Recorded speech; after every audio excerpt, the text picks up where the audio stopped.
You ask Tiger to solve. This deals with linear equations with one unknown. The final result is x equals 2. Let's solve it step by step. Swap sides. Group all constants on the right side of the equation.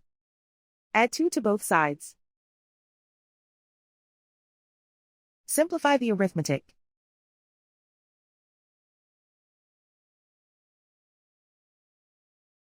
Isolate the x.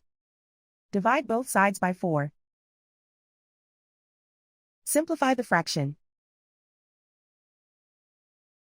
Find the greatest common factor of the numerator and denominator. Factor out and cancel the greatest common factor. And so the final result is x equals 2.